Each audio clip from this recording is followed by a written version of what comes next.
this evening, and I know that the youth of Ghana have joined us from all the regions, Upper West, Upper East, Savannah, Northeast, Northern region, Bono East, Bono, Ahafu, Western North, Western region, Ashanti region, Volta region, Oti region, Central region, Eastern region, and Greater Accra region.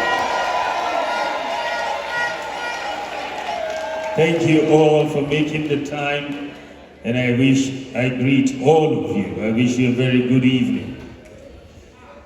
Fellow ladies and gentlemen, youth of this country, tomorrow will be exactly 12 months to the day I was elected by a clear majority of the New Patriotic Party to lead the party as its presidential candidate for the 2024 elections.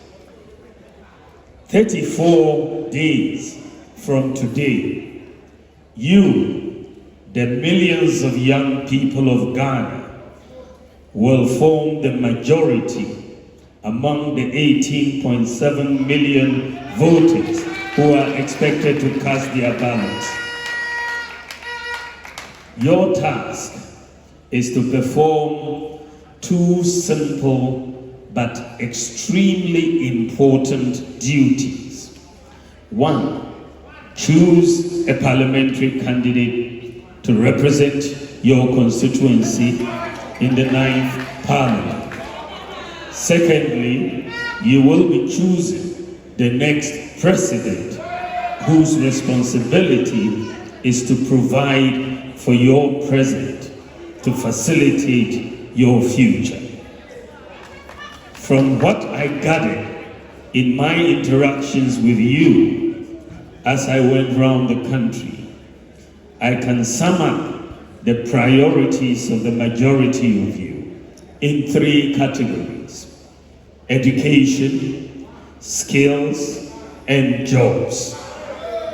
Once you have an education and you acquire employable skills, what is left is to thrive in an economic environment which can generate a large and expansive pool of good jobs with good pay, whether as an entrepreneur, self-employed, or employee. In my conversation with you today, I will touch on all 3 and the business-friendly environment that my government, inshallah, will generate to make it all possible. I will outline the bold economic solutions that we plan to roll out, which will make it possible to create millions of jobs if I am given the mandate on December 7th, 2024. I have chosen this occasion to have a conversation with you, the young people of Ghana, mainly to remind you of the commitment I made to you exactly a year ago to make you my #1 priority. My commitment is to transform Ghana, to build on the economic recovery we are witnessing by introducing bold, business-friendly policy initiatives from January 2025, which are designed to stimulate significant economic activity. I am confident that these initiatives will create the large pool of diverse jobs that the young people of Ghana desire and deserve. Distinguished ladies and gentlemen, just to give you a little indication about my faith in what is possible for us to achieve together, beginning January 2025. The growth of the Ghanaian economy has been revised upwards to 4% for 2024 and higher in 2025. To put it into perspective, the economy grew by a mere 3.4% in 2016, the last year under President John Mahama. In fact, in 2025, Standard & Poor's is more buoyant with their forecast at 5.4%. I am even more optimistic that it is possible to do even more if, with your vote, you elect me as your next president and we implement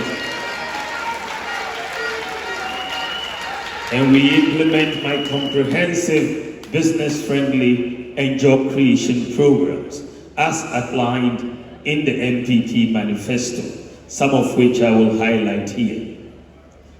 I'm seeing from the online numbers as I speak that more and more of you are watching and listening to me live across the country and beyond. I thank you for your attention.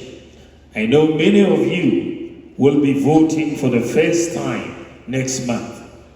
Indeed, 8 years ago, many of you were too young then and therefore could not vote in 2016.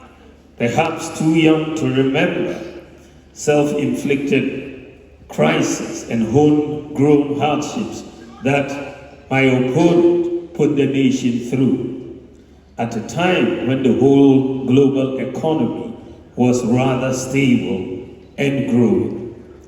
You may not remember much that Ghanaians endured unforgiving doomsday for well over 4 years. If we were lucky, the lights would come on some part of the day and off for a whole 24 hours the next day, and so on. Barbers and hairdressers worked to earn just enough, if they were lucky, to pay for diesel for the small generator they had borrowed. The situation led to severe low productivity across board. Factories could not stay open for months, let alone 24 hours. And several Ghanaians lost their jobs as a result of the bad leadership choices of my opponent. The banks were bleeding. Some senior high schools had to shut down because the government refused to pay their feeding grant for 2 years. In 2016, just a few years after we became an oil-producing country, Ghana's economy, to the shock of the world, suffered its lowest growth rate for more than a generation. The situation was so bad for young people that a new group was formed with impressive membership nationwide. The name of that group was Unemployed Graduate Association. Coincidentally, the president then is the same man who is my opponent, or who will be my opponent on Saturday, December 7th. I know some of you may not be too eager to vote. I do not blame you if you have bought into the view that all politicians are the same and that your vote won't make any difference. But that is not so. I can tell you that your vote can make a big difference. I will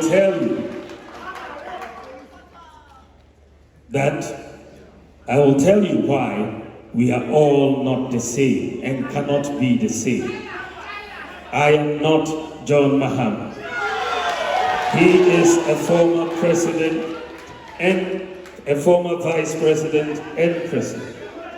I am a vice president who has never been president before, who is asking you for the opportunity to lead and show what I can do if offered the opportunity this December. You can trust me to protect the public purse and use it selflessly to serve you.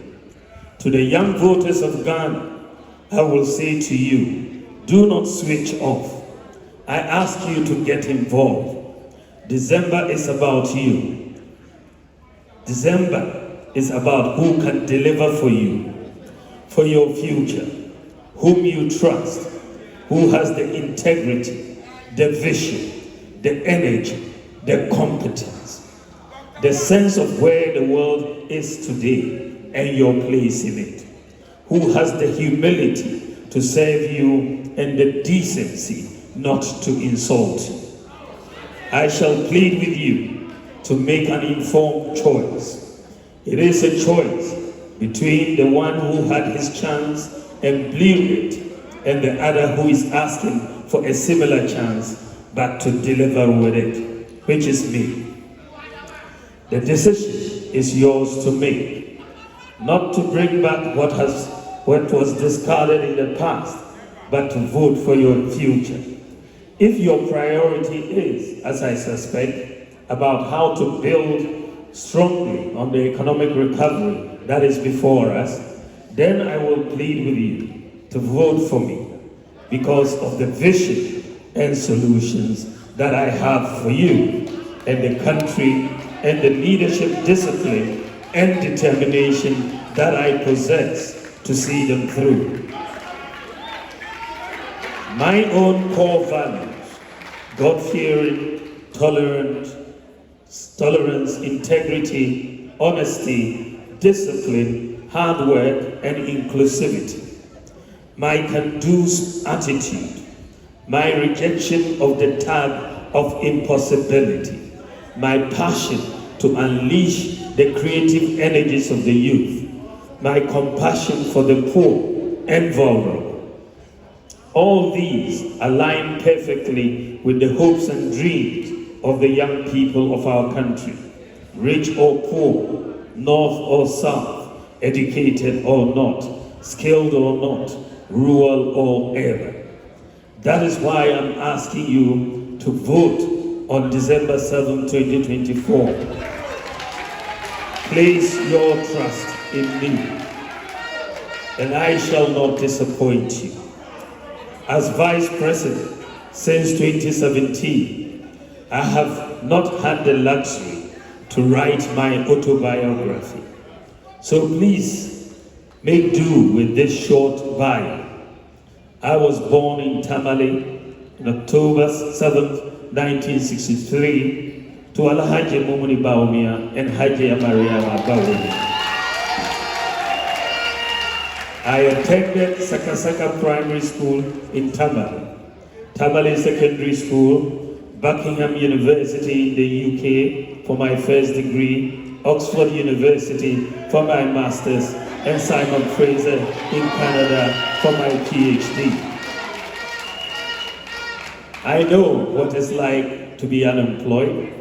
I have been a farm laborer before.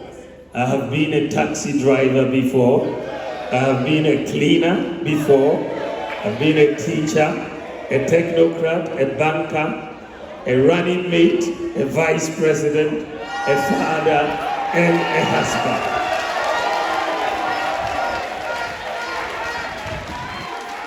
As a technocrat, I worked at the Bank of Ghana, rising to become deputy governor before entering into politics as Nana Addo Dankwa Akufo-Addo's running mate in 2008. As vice president during the period that the world faced its worst global health pandemic in modern history and the worst cost of living crisis since the Great Depression of 1933, I believe I have gone inside the oven and come out baked and ready to take over and lead to solve. I know firsthand the untold hardships we have had to endure as Ghanaians, and I know what to do and what not to do in order to protect the gains we are making and to go on to build with urgency on them. I opted for politics because I knew and even believe now more than ever that politics is a powerful tool for a greater good, but only if in the hands of a leader who means well, knows how, and has what it takes to make a difference.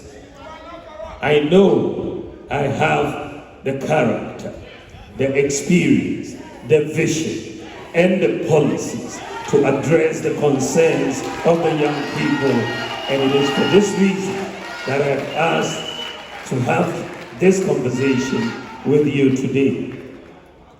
Over this year alone, through my Youth Connect and other fora across the country, I have engaged with you, the youth, and listened to your fears, concerns, and aspirations.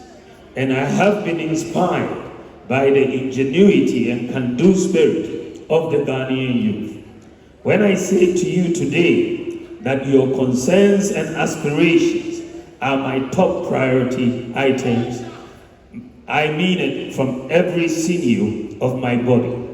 Indeed, I have been consistent right from the onset in making the destiny of the youth of Ghana my utmost priority. As I said in my acceptance speech as presidential candidate a year ago, and I quote, "I have my own vision and my own priorities."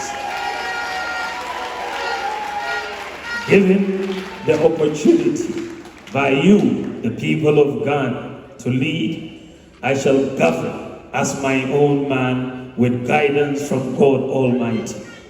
My vision is to build an inclusive, food self-sufficient, job-generating, data-driven and systems-based nation that will fully participate in the global digital revolution to solve our problems and also usher in a golden age of benefits from our natural resources. I want to lead a nation that improves and unleashes the talents of our youth and offers good jobs with good pay and sustainable growth with macroeconomic discipline. As presidential candidate of the New Patriotic Party, this is my commitment to the youth of Ghana. The talent of our youth in various sectors, such as information technology, robotics, entrepreneurship, creative arts, sports, and so on, is just amazing. When we bring the talents of the youth together, we will surely build a mighty nation. Together we can transform this nation and do even more in many areas. I therefore invite the youth, particularly the Gen Zs, to join me in this journey of great possibilities. I have a place for you. Ladies and gentlemen, true to my quest for inclusivity, I want to ensure that the specific needs of young people are sufficiently addressed by my government, if given the mandate, because I see that as vital if we are serious about making a difference in the long term. If you elect me as your next president, I promise to involve the young people of Ghana in the formal political processes, your voices to be heard and your ideas drafted into formulating policies of government. My goal is to lead a government that makes our young people a positive force for the change that they themselves see and our nation desires, which I know is necessary for the peace and integrity of our democracy. Ladies and gentlemen, our job creation plans. The government, recognizing and understanding that there are conditions that create sustainable and decent jobs, has implemented numerous policies to this effect. And in the first case, when we came in, we were clear in our view that we should create and expand educational opportunities for everybody. The free SHS policy with about 5.7 million beneficiaries, is one of the critical policies to lay the foundation for decent and sustainable jobs in the future. Expansion of second cycle education with the free SHS policy enhances the skills of all beneficiaries who some hitherto might have fallen as labor force with the right skills needed to drive industrialization. And this is why we have made TVET free, just like senior high school. The Akufo-Addo-led administration in the last 8 years has undertaken massive investment in TVET. In fact, I believe that this is the largest investment in TVET by any government since independence, including science, technology, engineering, and mathematics, STEM. The vision is to prepare the country's emerging labor force with the right training, skills, and education for the fourth industrial revolution. More so, this is also to address the mismatch between skills of the labor force and the demands of industry. My government will build on this by expanding educational opportunities for all. My government will, among other things, increase the stock of student accommodation in our universities and other public tertiary institutions to address the housing deficit on our campuses and make them affordable. We will introduce free tertiary education scholarship for persons with disabilities to remove financial barriers to pursuing their educational goals. We will also set a quota for the recruitment of persons with disabilities in all government recruitment, and also provide incentives to the private sector to recruit persons with disabilities. We will expand the eligibility for the student loan scheme to include all post-secondary students, including certificate and diploma programs, and prioritize and direct a significant proportion of national scholarship schemes towards training and skills development. We'll protect and enhance the free SHS and free TVET, which is truly transforming lives and changing the life outcomes for millions of people. We'll continue to develop additional infrastructure for our educational institutions to meet the increased numbers that are resulting from the free senior high school policies. Distinguished ladies and gentlemen, a conducive economic environment is a prerequisite for decent and sustainable job creation. With our philosophy of economic liberalism, we believe it is our responsibility to create an enabling environment for the private sector, which we believe is our engine of growth to flourish. Among other things, a stable macroeconomic environment is paramount. My government will reduce the fiscal burden on government by leveraging the private sector. Under the two-term administration of His Excellency Nana Addo Dankwa Akufo-Addo, we have put in place many social safety nets, like free SHS, free TVET, and so on. With all these social safety nets in place, my government will now focus on jobs and wealth creation by the private sector for all Ghanaians.